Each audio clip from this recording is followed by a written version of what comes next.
Relationships are super fascinating. That highlights the many parts that make up the whole we call the self. There are so many kinds of relationships. And none of those parts are bad. This might be one of the most important relationships we have. They are all necessary. The one you have with yourself.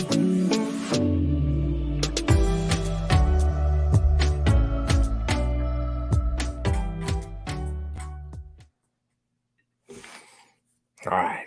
If you pour a handful of salt into a cup of water, the water becomes undrinkable. But if you pour the salt into a river, people can continue to draw the water to cook, wash, and to drink. The river is immense, and it has the capacity to receive, embrace, and transform. When our hearts are small, our understanding and compassion are limited, and we suffer. We can't accept or tolerate others and their shortcomings, and we demand that they change. But when our hearts expand, these same things don't make us suffer anymore. We have a lot of understanding and compassion, and when we do, we can embrace others. We accept others as they are, and then they have a chance to transform. So that's from Thich Nhat Hanh, leading us into this month about relationships. This is what we're going to be looking at all month long. So in the science of mind, really, it's all based on the relationship of our self with the little s to our self with that capital S, that bigger part of ourselves that we are always leaning into, learning how to expand and experience more. So out in the world, in all kinds of different beliefs and faiths and systems, people talk about prayer, and it's quite often kind of this one-way thing. It's talking to God, asking for something, and then hoping. In the science of mind, we take it kind of a little further, where we know that our thoughts and the way that we, what we call prayer, or the way that we create in our minds by holding in mind, we know that that makes results. But sometimes we can still get hung up on one-way communication. So really, we're in relationship, and relationship is two-way. It requires both giving and taking, speaking to and listening. So one thing that we notice, and the more we lean into our teachings of the science of mind, we recognize that spirit talks back.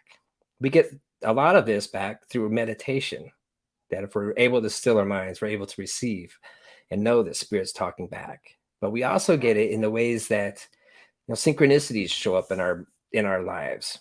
We see coincidences, little things that just show us that when we're in tune, when we're in alignment, the spirit, the universe, all of it has a way of communicating, and we can deepen that.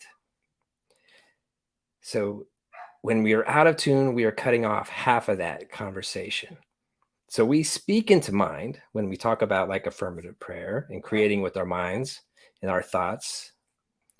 But one thing that we sometimes forget is that our actions are speaking into that mind too. So just in relationships, what we say is very important. And, the communication is key to successful and healthy relationships. So we set our intentions, we talk with our words, but quite often we say one thing and then our actions end up saying the opposite. So what we do by not saying, but we do by saying, we are also speaking. And this happens on all levels. So we do this with ourselves, the relationship we have with ourselves. We may tell ourselves we want something and intend for something, and then turn around and act in the exact opposite way of what we just told ourselves. It happens with our one-on-one relationships, the things that we tell, somebody that we are in a one-on-one partnership with, and then our actions say something different.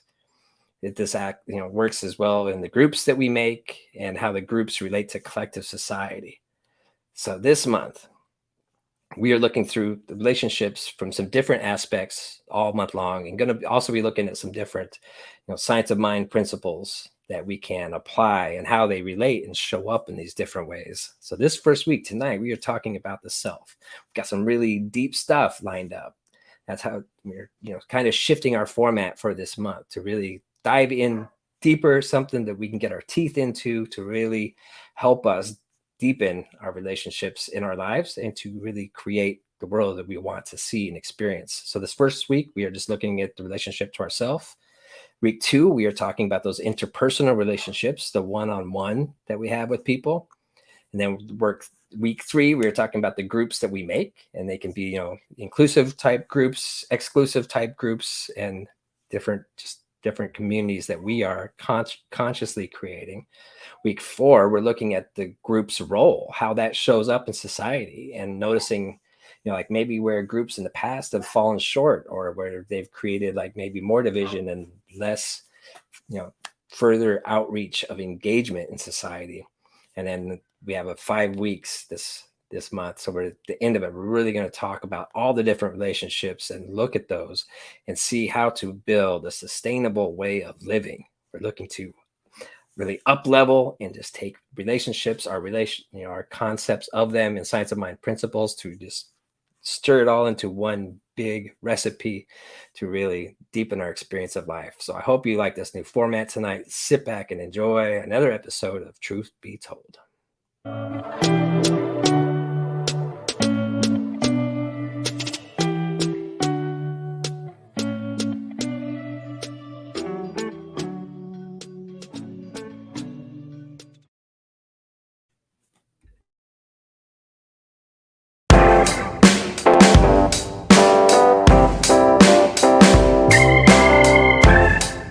Relationships are super fascinating. There are so many kinds of relationships and so many aspects within any one of those relationships.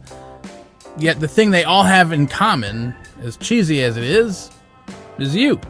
You play a role in every relationship that you have, including the one you have with yourself. And this might be one of the most important relationships we have. Our relationship to ourself sets the stage for all of our other relationships. However, based on a lot of the relationships around us, the state of relations within countries and between countries, and probably even based on some of the relationships you are in, it seems pretty apparent that the relationship we have with ourselves might also be the most challenging. The challenge, then, is understanding ourself. In a world that teaches us to believe only what we see, what is tangible, observable, we want to look for evidence, or perhaps even blame, on things out in the world. After all, that would make sense when the way we interpret the world is based on that which we see and experience physically. So naturally, it is common that in our relationships we end up with a lot of finger pointing and passing the buck. The challenge here is that everybody gets to pass the buck and nobody has to take responsibility. For obvious reasons, that doesn't work out so well. For those who endeavor down the spiritual path, the finger-pointing paradigm gets flipped on its head, often to the complete opposite extreme. We are told to take complete responsibility for all aspects of our lives and relationships, that everything that happens is our responsibility. We talk about things like ego and radical responsibility. But even this can easily turn into blame as well. It is just a blame that gets turned inward, and that doesn't work either. Yet, for anyone who has even dabbled in a spirituality that is not based on worshiping anything outside of oneself, it is very clear that reality is much more than only what we can see and touch. But what gets in the way of that then? Why is it such a challenge to foster a healthy relationship with yourself? Well, it starts with understanding the self, which honestly can take a lot of work. It takes a certain understanding of the many aspects of ourselves, aspects that can easily get confused and mucked up. Add to that the vast amount of misinformation out there with shortcuts to enlightenment and life hack methods of self-discovery. Managing this misinformation just exacerbates the challenge that is understanding the self. One of the most common strategies for understanding the self is an attempt at understanding the ego, or at least what gets misunderstood as the ego. In most cases, not only are we misunderstanding what the ego is or how it actually functions, but for many, we continue to view this new strategy from our old worldview. It is challenging to take on an entirely new worldview when we have years of experience ingraining a particular way of viewing the world. what often seems to happen is that we take a misrepresentation of Freud's ego to mitigate responsibility, and blame gets passed onto the ego. We still end up playing the blame and shame game, and honestly, that sucks. So let's take a look at what Freud said about the ego. Well, really what Freud said about human personality, or the human psyche. First, the human psyche has multiple parts: the id, the ego, and the superego. These are not parts of the brain, but systems within our thinking mind. The combination of the three, developed over time, creates our personality. It is how we identify ourselves, and a lot of what makes us who we are as an individual. In their Simply Psychology article, Id, Ego, and Superego, Saul McLeod describes Freud's understanding of the human psyche this way. The id is the primitive and instinctive component of personality.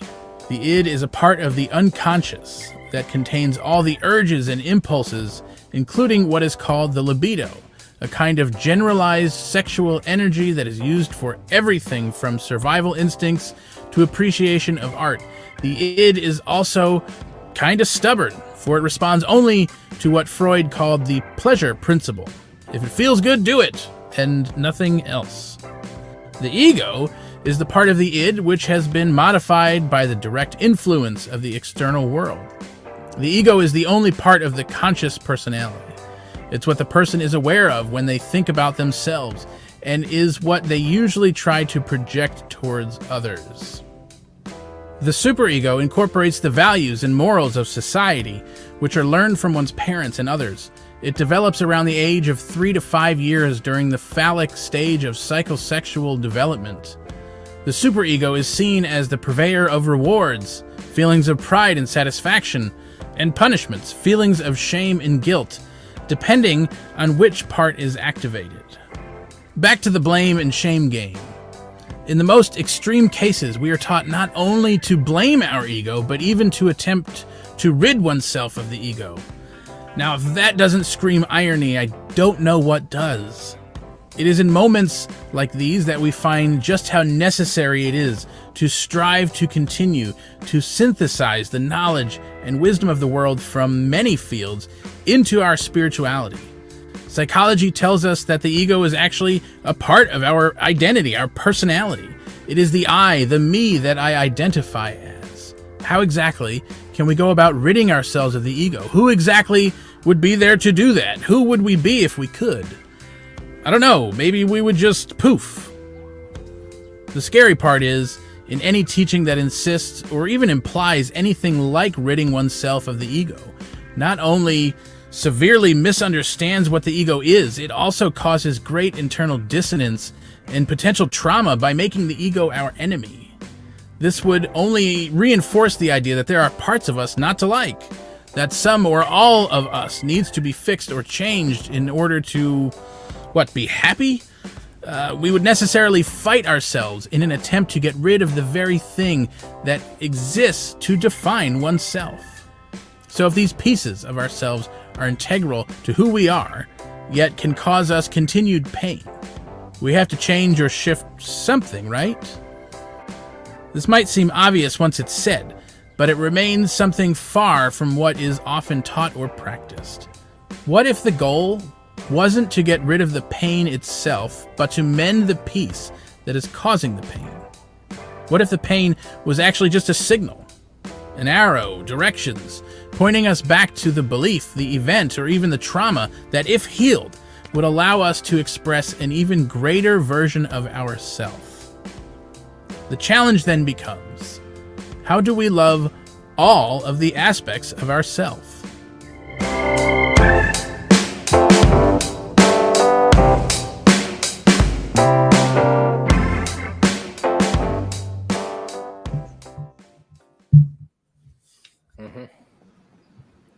So how do we? I don't know. Only if we had someone here who could tell us how. I know. I just appreciated I felt like I was in grad school there for a minute, at grad school. But isn't that true? Like there are these parts that we work so hard to get rid of, and we think that by getting rid of this like aspect or part of ourselves, then everything will be okay. But then just understanding how they work with one another, that's important. That all these aspects of ourselves make up the entirety of who we are. Yeah. Well, and I think even in healthier spiritual communities where we talk about self-love and self-worth and really working on like those self-value kind of things, there is often like the unspoken part, the thing that gets implied that we don't really mean, it just gets unconsciously passed around, is while you're trying to fix the thing, that also implies there's something broken that needs to get fixed. Right. And so, or there's a piece that like, we want it to look like this. And so what it looks like right now is something we're trying to get rid of. And so there is this element of not liking a part of us that is a part of the healing like there's a part of that process where you must recognize you don't like, right? And it's like, I don't know how great of an idea that is. I think we have to recognize the unconscious, the unspoken part, recognize that, oh yeah, no, we're not trying to get rid of any of us. There's not a part of it that needs to get fixed. What is showing up is the part of us that's looking to grow. So it's not like, if you get rid of this changes. Yeah. No, it's if we move through this grows. So we're not getting rid of anything. We're growing something. We're stepping further into an expression of that piece.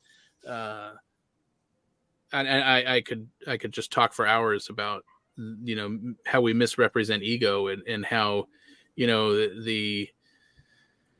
our beliefs and values and history and traumas, that all gets piled into what we call the spiritual ego, and we're trying to get rid of that, and it's like, or get rid of the less than the lowercase s ego and this super s ego, and it's like, oh man, no, we so misunderstand all of that. Like let's integrate like the greater understanding. There are fields in this world that have studied things a lot more in depth that we can integrate and use that. Like it lines up perfectly with what we believe in science of mind, Yeah. I'll leave it at that. Really incorporating all those parts for sure. Like the ego serves a very important function, which is something to represent and recognize. I really liked what you were saying right before that about, like wanting to change the parts of ourselves, like that somehow then that means like we hate that part or something, or, like got to get rid of that. Like it's already there. And I came across a quote or a statement lately that really, rang true with me. And it was saying something to the effect of like, I don't resonate with who I was, 20, 30 years ago. Like there was a lot about that person that I no longer resonate with, of who I was back then. But that doesn't mean I hate that self. That self was doing the best that it could back then. And all the things that it did leading up to this point of where I am now, I'm grateful for, even though a lot of it, like I wouldn't do now, or, that I maybe don't necessarily like say I like it, but at the same time, like it's all part of who I am, part of what's made me here. And so wanting to change, wanting to grow doesn't mean that I hate myself. It just means that I want the best for myself and and the best for others around me too, when I get to be more in alignment with who I choose to be moving forward. Good stuff there, Reverend Dan. Another aspect that that hit me was that blame game we play with the ego. Like if we do something or we maybe react out of some way or whatever, oh, that's just my ego.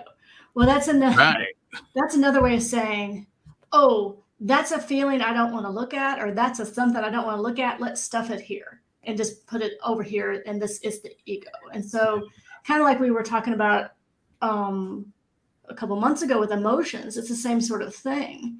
That a lot of these things that come up, we just blame it. Oh, that's just my ego. And so we try to stuff it down instead of recognizing it, like you said, as an arrow, as a, hey, hey, here I am, and I'm really reacting from a space of hurt or shame or trauma, and I really need to be looked at. We just kind of slap it on the ego and then, shove it in a closet. Yeah. So I like just, I mean, I don't like that we do that, but I like the awareness that you brought to that. That's what we do, because I think, when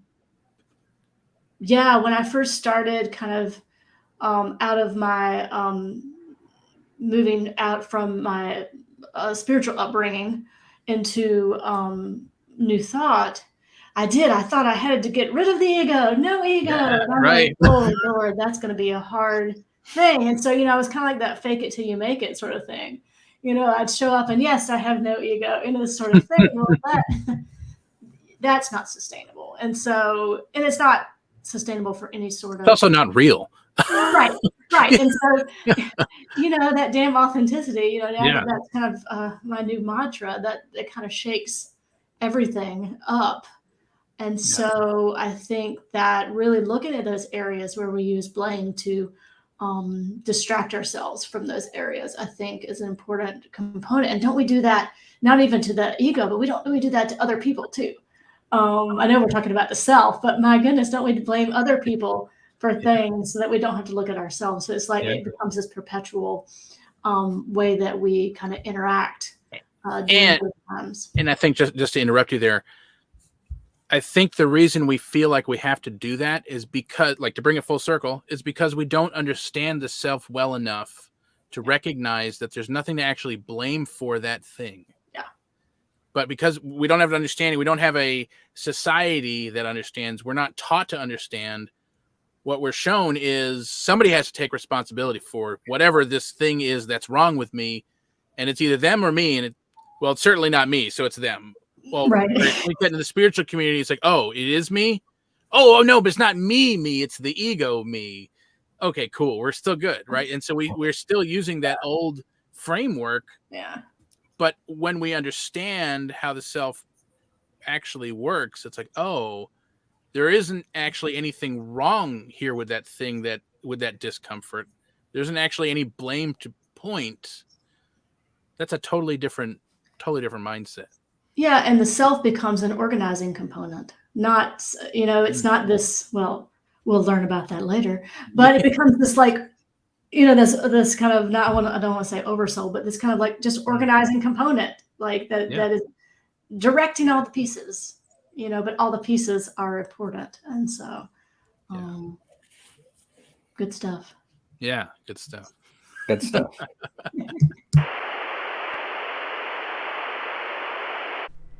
We would like to take a quick break from the program to let you know a little bit about SEC. We're an intentional spiritual community with a vision of personal transformation and communal evolution, an authentic way of being, living, and viewing the world. Everything you could ever possibly want to know about this community and more can be found on our website at soulevolutioncollaborative.org. So come along for the adventure.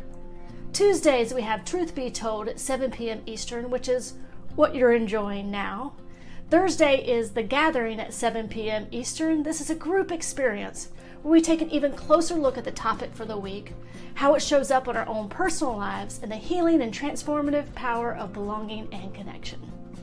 On Sundays, we have Strip Down Sunday at 12:30, where we offer a streamlined approach to your Sunday morning experience through a short and sweet talk on our monthly theme. And now, the Second Sunday Experience, every Sunday at 7 p.m. Eastern Time. This is an evening experience that will demonstrate a new way of doing community. So be on the lookout for these events and so much more. If you can't already tell, we have a blast here at SEC. It is so much fun to explore these topics with you each and every week. It is our desire to not only share what we've learned, but to journey alongside each one of you as we navigate this adventure we call life. Our vision is to bring these teachings to everyday life in new and powerful ways. If you would like to support the vision of SCC and its continued evolution, we invite you to go to soulevolutioncollaborative.org and click on the donate button. All donations are tax deductible and serve to support this evolving ministry in its vision of personal transformation and communal evolution. And now, back to the show.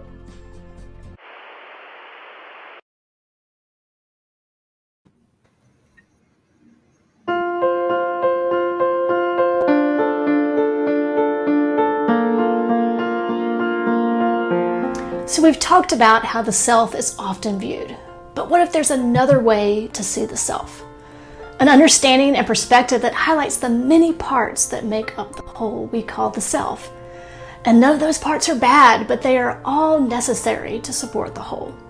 And not only is this something that we're beginning to understand more and more within the context of spirituality, but this is a viewpoint that has been utilized beyond the four walls of a spiritual community to support an integrative approach to physical, mental, emotional, and spiritual health.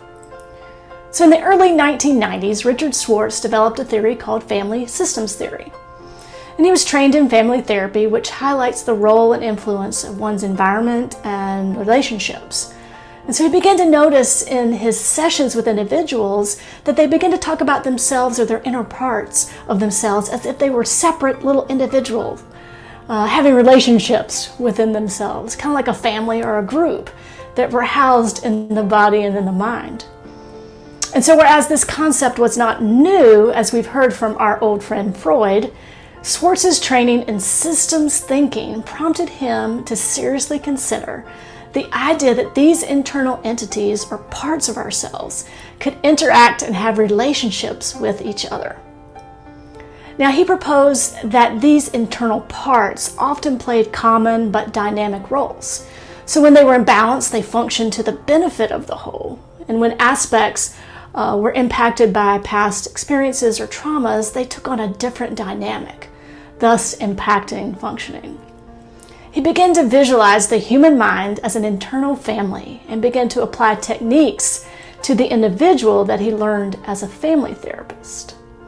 So according to Schwartz, the underlying concept of this theory is that we all have several parts living within us that fulfill both healthy and unhealthy roles.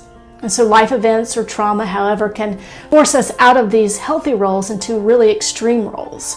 And so the good news is that these internal roles are not static, but are fluid and moldable to change.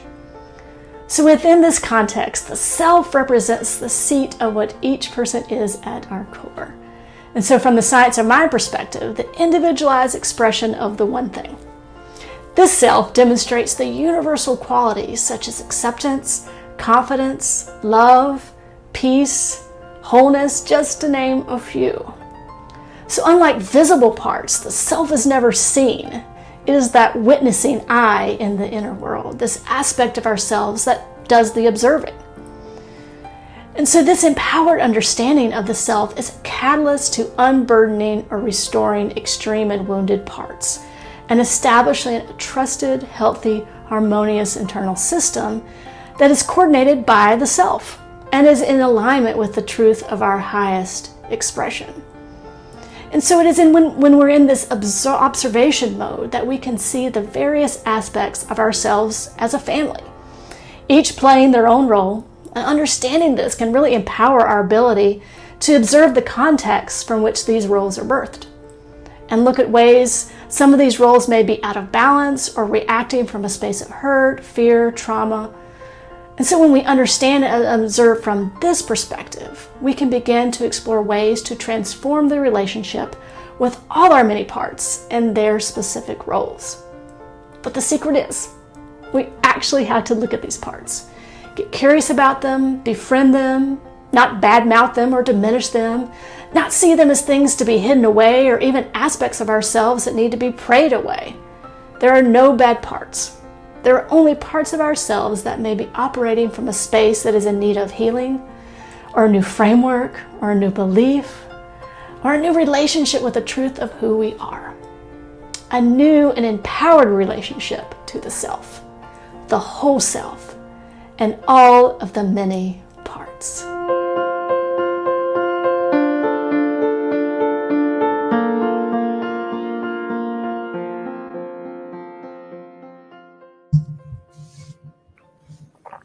The whole self. And nothing but the self. That's right. That's right. Yeah. Yeah. The the part that really stuck out to me was, yeah, but you actually have to look at those parts. Like, oh, it sounded so good until then. It was so dreamy until we actually have to do stuff. Well, but there's a certain amount of like theory that I think we can stand behind without actually having to do any work. I mean, I think that's really common because because we are surrounded by this framework that says what's real is what you can see and touch, and prove it to me and point blame and all that stuff. And so it's like, oh, I have this new theory that I can stand behind where I don't have to feel bad about myself or actually take responsibility, and I don't have to be blamed for things because it's not what it seems, right? But that only works till like this far. Then you actually have to do the work. Yeah. Yeah. So again, what is that work, Rev Ryan? Lead us into this. Oh, what is the work? Well, I think it's different. I think it's just as individual as we are. I think, for me, it is looking at, just becoming familiar with those parts. So I think, some parts haven't been looked at, or some parts have been doing their thing and I have no clue. And I just kind of see it as whatever. But I think using my reactions as a guidepost, if I have this reaction that is like, whoa, where did that come from? So for me, that's like, oh, let's look at that part. Like, what role is that part playing? And how has that, when was that role assigned? What was it birthed from? What is it reacting from? Who appointed you? What now? It's like, who appointed you to Yeah, that role? and it's like, so then, I mean, but it's not saying like, oh, it's kind of like, someone who tries, like, I don't want to be anxious, or I don't want to be an anxious person, and being anxious is bad, and da da da. It doesn't change the fact that someone is anxious or fearful or whatever, fill in the blank. But if I can look at, like, okay, what is the story that's coming from? And really not with any sort of judgment of trying to get rid of it, but just trying to understand it. And it could be that those fears or those anxieties or whatever may remain, but we have a different perspective because we've looked at it and we understand where it's coming from. So it has less of a charge within us. And so I think for me, and I can only speak for me, it's really looking at those reactions, looking at those places that I operate from, look at my internal monologue, I like to say, because often it is like doing its thing, and I'm like 2 steps behind it. It's already taken over, and so really being mindful of those kind of spotlights for things for me to look at, and that way I can see that part, and it comes to the surface. I just like, I see you, and I know the role that you're playing, and why don't we, come up with something else for you to do. Yeah. I mean, I think that it's we all have our own stuff, and I think looking at it that way, it's been helpful for me at least. I don't know I've ever thought of it this way before, but like with somebody who's anxious, looking at it in terms of internal family systems, there's a part of me that is anxious, is totally different than I am an anxious person, or I am anxious. Correct. Like defining yourself as that, as the thing, as anxious, as fearful, as worrisome, as whatever, is a totally different experience when we can shift it to like, oh, there is a part of me that is anxious. Yeah. I'm not defined by that. That's not the whole of me. That's not even, I don't even have to define, that's not even who I am. Like there's a part of me, there's a part of everybody at some point that's going to be anxious. So we all have something like that, right? And so, there's a part of me that's anxious. There's also a part of me that is this and this and this and that. And how freeing is that? Yeah. I mean, for me, when I worked with folks, when I was a therapist, and I would do that, like, you're having the experience of anxiety, or there is a part of you that is anxious, or there's a part of you that's mad, or what, all those things. And all those parts, you're not, you're not defined by this. Or even just changing the wording really shifts our relationship to that. And it creates this kind of like step back in that observer mode, like the self is the observer, and say, I'm stepping back as the self, and I'm seeing that I'm a part of me is this, or part of me is that.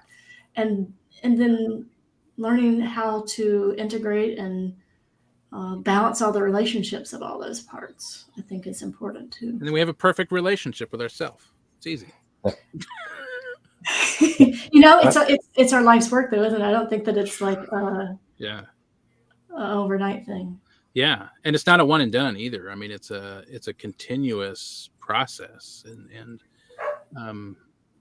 it's interesting. It's made me think about that whole idea of like you can't love anybody else until you love yourself. Well, I'd be waiting around for a really long time, and there's truth to that. I have to have done a certain amount of that journeying with myself to be in love with anyone else without actually having created like a codependent relationship, right? Like that whole thing. But so there is a certain amount of work that might need to be done, but the whole thing is a journey, right? It's not like you do an amount of work and once you get here, then the world opens up. Excuse me, the world opens up and now you can love other people and it's great and that's all dandy. But no, it's like, and I think that falls in line with the systems thinking is it's a process, and we look at this piece and that piece grows. We look at this piece and that piece grows, and and I think it's the same thing. I think it's they're not static. They're moldable. They're fluid parts. Yeah. And just, I think that recognition, just recognizing those parts, recognizing those thoughts, how we feel about ourselves. Like you said, that's that continuous process. It's that upward spiral. And every time we get a little piece of it, we're like, oh, aha, yeah, okay, great. It's all simple. I've got it now. I've got it.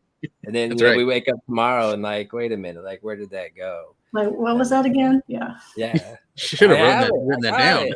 And then tomorrow, like, then it's gone again, but it's not. There's a little like remnant that's still there that is just contributing. You ever tried to write those moments down?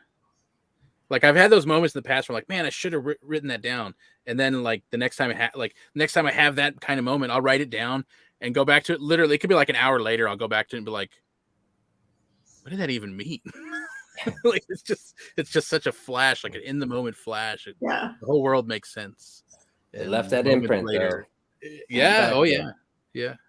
So it's gonna be a fun month on relationships. It will be. Yeah.